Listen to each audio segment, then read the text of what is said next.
महाराज श्री के चरणों में कोटि कोटि नमन। मैं दिल्ली से एक अध्यापिका के पद पर हूँ। मैं क्या करूँ कि मेरे जो स्कूल के विद्यालय के बच्चे हैं वो धर्म पर भावना से, नैतिकता से ओतप्रोत हो सकें, जो आने वाला भविष्य है वो उज्जवल ही उज्जवल मिले। आपने पूछा है स्कूल के बच्चे नैतिकता और धर्म प्रभावना से ओतप्रोत कैसे हों। मैं तो कहूँगा इस संदर्भ में सबसे बड़ी जवाबदेही आप जैसे अध्यापकों की है। जय गुरुदेव। अगर अध्यापक चरित्रवान हो, कर्तव्यनिष्ठ हो, तो बच्चों पर उनका प्रभाव बहुत गहरा होता है। आपने अनुभव किया होगा कि बच्चे और किसी की बात बाद में मानते हैं, पहले अपने टीचर की बात मानते हैं। बिल्कुल गुरुदेव।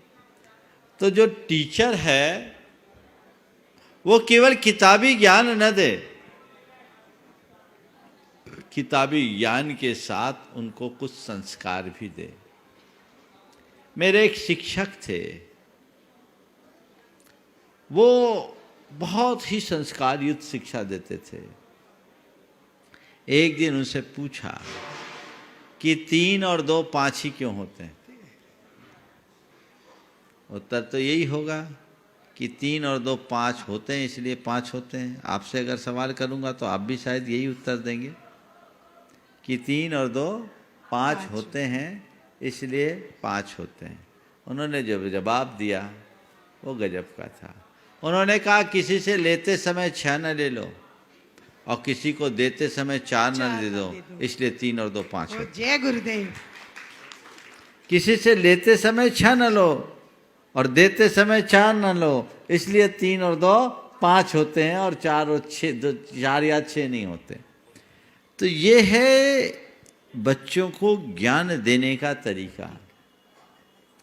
आज विडंबना ये है कि हमारे अध्यापक गण भी खुद गड़बड़ाए हुए हैं।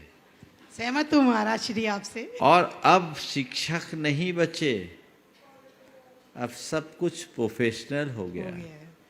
यद्यपि अध्यापन एक पेशे के रूप में पुराने समय में भी रहा और ये गुरुतर दायित्व भी है, लेकिन सब चीज़ों में केवल पैसा ही जब प्रमुख हो जाएगा तो बाकी बातें गौण हो जाएगी।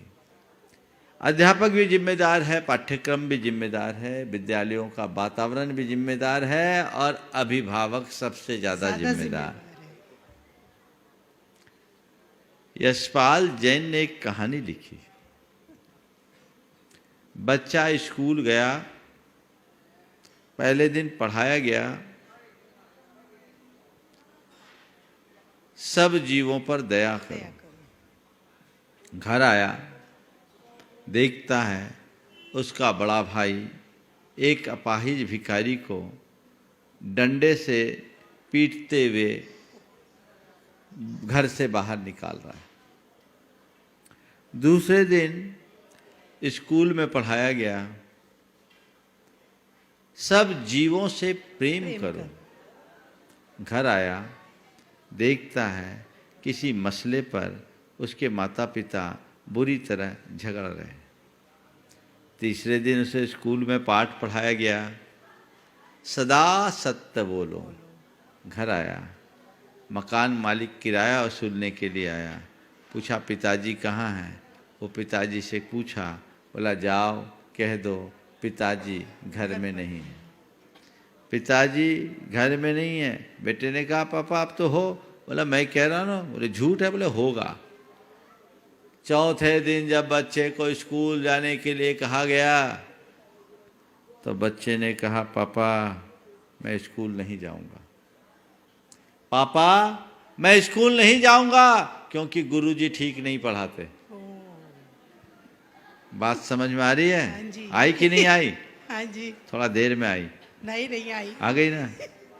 तो बस ये जो अव्यवस्था है, इसको जब तक हम दूर नहीं करेंगे तब तक बातें केवल बातें हों।